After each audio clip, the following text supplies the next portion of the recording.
নিশিপদ্মের গাছটা কি হাল করেছে আমার পুচকুগুলো, সব পাতাগুলো ডালপালা ভেঙে দিয়েছে।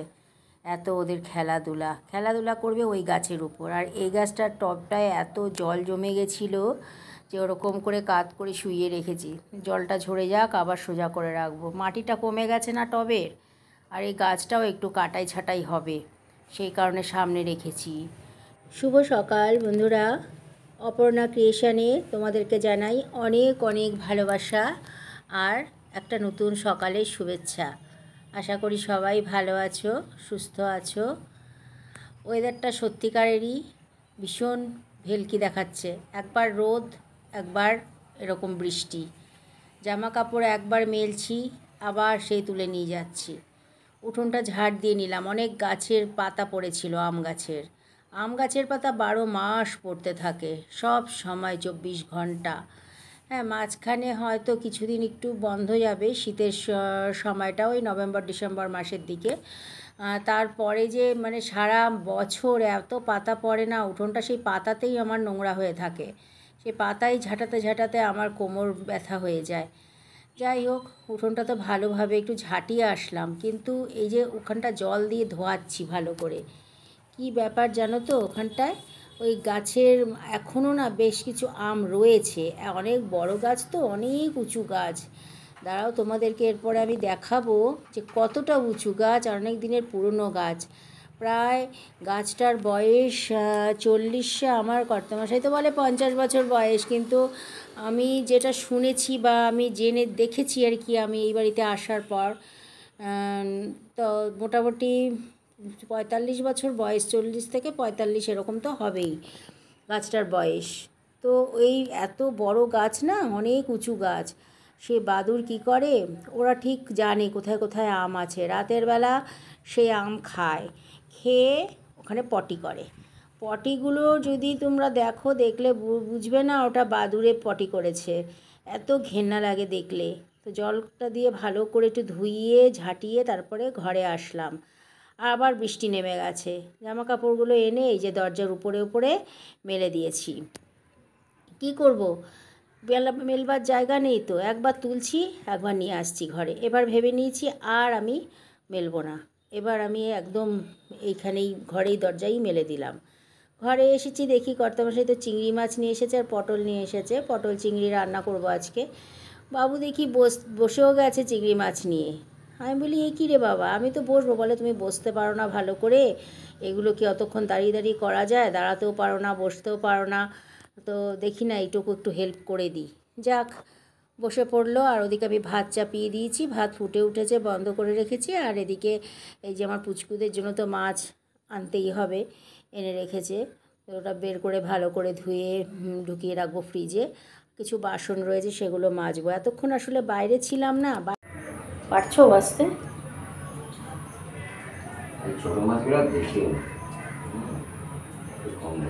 ঠিক আছে, যতই যা বলি না কেন, ঘরের ছেলেরা যদি এরকম ধরনের কাজ করতে বসে না, একটু খারাপই লাগে। আমার তো খুব বিবেকে লাগে আর ভীষণ কষ্ট হয়। তাই জিজ্ঞেস করছিলাম তোমার কোনো অসুবিধে হচ্ছে না তো, পারছো তো? আর মাছগুলো খুবই ছোট আজকের, একদমই ছোট ছোট মাছ। আর সত্যি কথা বলতে ছেলেদের এগুলো করতে খুবই কষ্টের হয়, তবে ও সব পারে, একদম অলরাউন্ডার আমার কর্তামশাই। তো এদিকে তো ডাল বসিয়ে দিলাম। আর আজকে না বেশ কিছুক্ষণ বাইরে থাকতে হয়েছে, বাইরের কাজগুলো আমাকে করতে হয়েছে, যার জন্য ঘরে আসতে একটু টাইম লেগেছে। তো যাই হোক, সেই যে সকালে চা খেয়ে বেরিয়েছি, সব সেরে তারপরে এই যে ঘরে আসলাম। এখন তো ডাল বসিয়ে দিলাম, ডালের মধ্যে একটু তেল দিয়ে দিলাম, সর্ষের তেল দিয়ে তারপর ঢাকা দিয়ে দিয়েছিলাম। তাহলে কি সেদ্ধটা ভালো হয় আর উপচে পড়ে না আর কি ডালটা। ডালের জল অনেক সময় দেখবে ঢাকা দিলে উপচে পড়ে যায়। আর কর্তামশাই এদিকে না দেখো তোমরা, পটলটাও একদম সুন্দর করে কেটে রেখে দিয়েছে, আর ওদিকে আলুও কেটে টুকরো করে ধুয়ে রেখে দিয়েছে। আর এদিকে আমার প্রিয় জিনিস তো কাঁঠাল বীজ রয়েছে, সেটার আজকে কোনো কিছু নেই যে রান্না করব। এর পরের দিন মটর ডাল রান্না করব কাঁঠাল বীজ দিয়ে আর ডাঁটা দিয়ে, এটা একটা ইচ্ছা আছে খাওয়ার। হ্যাঁ, এই পাশে তো পটলটা রান্না বসিয়ে দিয়েছি আমি আমার মতো টুকরো করে।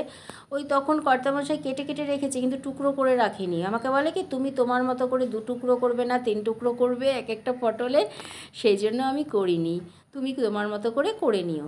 চিংড়ি মাছটাও ভালো করে ধুয়ে নুন হলুদ মাখিয়ে ভাজা করেও নিয়েছি, সেগুলো অফ ক্যামেরায় করেছি, তোমাদেরকে আর দেখাইনি। পটলের তরকারি রান্না হয়ে গেছে, ডালও রান্না করে ফেললাম। আর এখন দুপুরবেলা আমি স্নানে যাচ্ছি।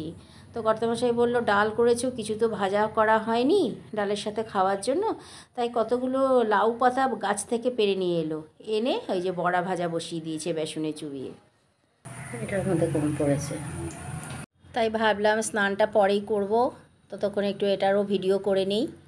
দুপুরবেলা কি কি রান্না করেছি সবই তো দেখেছো তোমরা, তবু একটু দেখিয়ে দিলাম। এই যে পটল আলুর ডালনা করেছিলাম চিংড়ি মাছ দিয়ে, আর ওই যে ডাল করেছিলাম, ডাল কিন্তু করেছিলাম পেঁয়াজ ফোড়ন দিয়ে, ওটা মুগ আর মুসুর মিলিয়ে করেছিলাম, শুধু কিন্তু মুসুর ডাল করিনি, একটু মুগ ডালও তার সাথে মিশিয়ে দিয়েছিলাম। আর ভাত তো আছেই, সেটা দেখানোর আর কিছু নেই। যাই হোক, দুপুরে স্নান করে খাওয়া দাওয়া করে একটু রেস্ট নিয়েছিলাম। তারপরে এই যে বিকেলবেলা, এখন তো সন্ধে 5:45 বাজে, ওই দেখো মাঠে ফার্নিচারের শোরুমে আলো জ্বলছে, আবার এদিকে খাবার দোকানেও আলো জ্বলছে, মানে সব দোকানপাট খুলে গেছে আর সন্ধে হয়ে গেছে। 5:45 মানে তো একদম কম সন্ধে না। আর আমি সন্ধে দিয়ে তারপরে চলে আসলাম রান্নাঘরে, তারপরেই কিন্তু সম্পূর্ণ ভিডিওটা করেছি, ওগুলো তোমাদেরকে আগে দেখিয়ে দিলাম। কর্তামশাই বললো একটু ভালো করে কড়া লিকারে চা বানাও, তো চা বসিয়ে দিয়েছি। তো আমি না আমার ভিডিওগুলোতে এডিট করবার সকাল থেকে একদমই সময় পাই না, মানে এডিট করতে বসবার আর কি। তো সেটা আমার এডিট করবার সময় হলো দুপুরবেলা খেয়ে উঠে 2টো, 2:30, 3টে এরকম সময়। আমি কখনো শুইও না দুপুরে, আর ওরকমভাবে শুয়ে রেস্ট নিতেও পারি না। এই রেস্টের মধ্যে দিয়েই এডিটটা সেরে ফেলি, এডিটও করা হয়ে গেল, রেস্টও নেওয়া হয়ে গেল, ব্যাস এই আর কি। তো চা তো হয়ে গেল, ভালোভাবে বেশ একটু দুধ দিয়ে চাটা বানালাম, আর কড়া করেই চাটা বানিয়েছিলাম, বৃষ্টির সময় তো একটু কড়া লিকারের চা খেতে ভালো লাগে। চা ছেঁকে নিয়েছি, এখন এটা নিয়ে যাব, এই চা দুটো নিয়ে চলে যাব সামনের বারান্দাতে। কর্তামশাই সামনের বারান্দায় বসে রয়েছে, আমরা ওখানে বসেই চা খাই দুবেলা। কর্তামশাই যেদিন বাড়ি থাকে সেদিন সকালেও খাই বিকেলেও খাই একসাথে। যাই হোক বন্ধুরা, ভিডিওটা এখানেই আজকে শেষ করছি। তোমাদের সবাইকে জানালাম সন্ধেবেলার শুভেচ্ছা আর অনেক ভালোবাসা।